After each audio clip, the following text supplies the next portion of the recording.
un royaume de rois. Bonjour, c'est Frenchy Glam Fashion. Comme d'habitude, likez, commentez, partagez, abonnez-vous. Nous sommes en 2025 et l'époque dans laquelle on est, c'est peut-être une époque importante pour pouvoir un petit peu réveiller un espoir ancien, redécouvrir le royaume de Dieu. Tout ce que Dieu fait sert à son royaume. Et on doit reconnaître ce point-là si on veut comprendre Dieu. Dès le commencement, Dieu désirait étendre son autorité royale du domaine invisible et spirituel au domaine visible. Et il accomplirait comme ça sa volonté au travers de toute personne qu'il a créée sur la terre et à qui il a donné l'autorité sur toute sa création. Condamné, forcé, poussé par le péché, c'est toute l'humanité qui a dû abdiquer son autorité et qui s'est retrouvée sous l'emprise de Satan, succombant ainsi à l'esclavage et à la cécité spirituelle. Mais comme le plan de Dieu ne change jamais, il a conçu depuis la fondation du monde un moyen de nous aider à redécouvrir son royaume. Dieu désire restaurer aujourd'hui l'humanité à sa place de domination légitime et de dirigeant sur la terre. Vous vous souvenez, dans la vidéo précédente, je vous avais parlé du fait de lier et de délier et que vous aviez reçu l'autorité de faire agir le ciel sur la terre et vice-versa. Du coup, j'espère que tu l'as bien compris, Dieu a besoin de toi sur la terre pour pouvoir agir. C'est pour ça que je te conseillais de ne pas rester muet, de ne pas rester dans le silence, de ne pas rester isolé, mais au contraire d'utiliser le Saint-Esprit pour te guider dans ce que tu dois faire et commencer à ouvrir ta bouche pour parler. Donc oui, Dieu veut faire venir le ciel sur la terre à travers toi. Dieu désire restaurer son règne sur la terre au travers de l'humanité. Maintenant, on connaît l'ennemi. On connaît cet usurpateur qu'est Satan, ce voleur qui veut venir te détrôner. On doit comprendre que celui qui doit être détrôné, c'est lui et pas toi. Et donc, cette restauration du règne de Dieu sur la terre à travers ta vie, à travers l'humanité, à travers les hommes, c'est vraiment au cœur et au centre de ta foi. Tu sais, cette foi qui te rappelle que tu crois et que tu as choisi de suivre Christ. Et donc, cette restauration, Jésus est venu l'accomplir. Il a prêché un message très, très simple. Le royaume des cieux est venu sur terre. Et d'ailleurs, je fais une petite pause juste pour marquer le fait que, tu vois, il y a une différence entre la religion et la mission de Jésus sur la terre.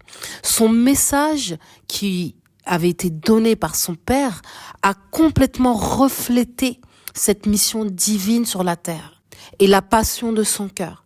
Jésus poursuivait le but tant désiré de faire venir le ciel sur la terre pour nous, et non que nous allions au ciel comme la religion nous le répète constamment.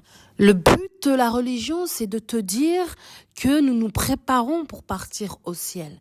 Et le but de Jésus était de te faire comprendre que le ciel devait venir sur terre. Et donc, son but, c'était d'établir le royaume de son Père sur terre, dans les cœurs des hommes. Si on fait un petit bilan général au niveau de la religion, si on regarde un peu tout ce qui se passe partout autour du monde, on a beaucoup entendu parler au cours de ces dernières années de la montée des haines religieuses, des conflits et des frictions dans le monde. Au quotidien, sur les réseaux sociaux, j'assiste à des discours de haine entre musulmans, chrétiens, entre catholiques, protestants, entre évangéliques et orthodoxes. Il y a tellement de divisions, il y a tellement de guerres, il y a tellement de mésententes, de contradictions, de divergences, bref. Il n'y a jamais eu autant de divisions qu'à notre siècle. Si on regarde dans le passé, ça se répète et répète. Le cheminement est presque le même. Les musulmans attaquent et tuent les chrétiens. Des juifs et des hindous brûlent des églises ou des temples. Bref, c'est la guerre. Et toutes ces divisions, finalement, engendrent quoi aujourd'hui? Eh ben, ça engendre des conflits. Ça engendre des morts spirituellement, des désespoirs, des colères, des haines, des ressentiments, des amertumes, des disputes, des maladies, de la pauvreté. Et tout est fait au nom de Dieu. Alors on est en droit, je pense, aujourd'hui de se poser cette question. Est-ce que tous ces militants sincères servent-ils réellement le même Dieu que nous ? Parce qu'à la finale, quand on écoute, quand on observe, quand on voit, il y a de nombreux actes qui se perpétuent au nom de Dieu et qui sont en réalité très éloignés de l'Esprit de Dieu. Et malheureusement, si tu regardes dans l'histoire de l'Église, si tu cherches dans les livres concernant l'histoire de ceux qui ont été les fondateurs de l'Église chrétienne, tout au long de son histoire, on voit très bien qu'elle n'a pas été semblable à ce sujet. Toutes les fois qu'elle s'est acharnée à faire avancer le royaume pour la cause de Jésus, au point d'abuser, de tuer, de se saisir de propriétés, voire de combattre les siens, elle a cessé de représenter correctement et efficacement Dieu aux yeux du monde, ou Dieu dans le monde. Et finalement, elle a cessé littéralement d'être l'Église. Peut-être qu'elle porte le nom de Jésus, mais elle est très éloignée de son esprit. Tout simplement parce que Dieu ne tue pas les gens. Dieu ne menace pas les gens. Dieu n'emmène pas les gens vers des choses qui va les enfermer, qui va les mettre sous les jougs de la servitude une nouvelle fois. Dieu ne cherche pas à empêcher les gens d'être bénis ou de le trouver. Dieu ne cherche pas à contrôler la vie des gens. Dieu ne cherche pas à brûler les maisons ou à détruire leurs possessions.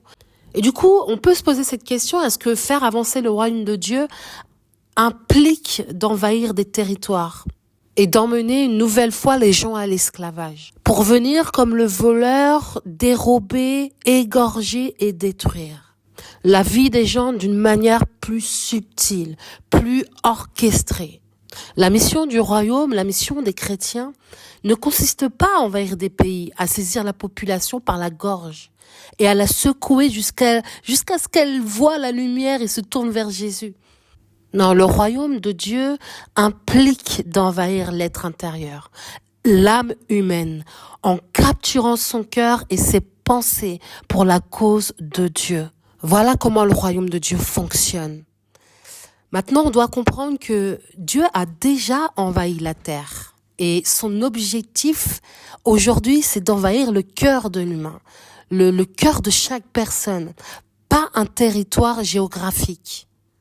Parce qu'il n'a pas besoin de conquérir la terre, elle lui appartient déjà. La terre appartient au Seigneur et tout ce qu'elle contient, toute sa plénitude, le monde et ceux qui y demeurent. Si tu as une Bible, tu pourras le retrouver en Psaume 24:1. Le royaume de Dieu ne recherche pas la propriété de la terre pour en devenir propriétaire, puisqu'il l'est déjà. Mais le monde qui affecte la terre, le monde du cœur et de la pensée humaine. Car notre royaume n'est pas de ce monde. Mais le fait que le péché soit venu aveugler notre entendement, nous ne savons plus qui nous sommes et ni même d'où est-ce que nous venons. C'est pour ça que Dieu veut venir nous chercher pour nous remettre à notre place d'honneur, de domination et d'autorité et nous permettre de redécouvrir et de réclamer notre héritage. Alors j'espère que tu recevras et que tu comprendras la bonne nouvelle du royaume, qui est un héritage pour ta vie, que Dieu veut te restituer aujourd'hui.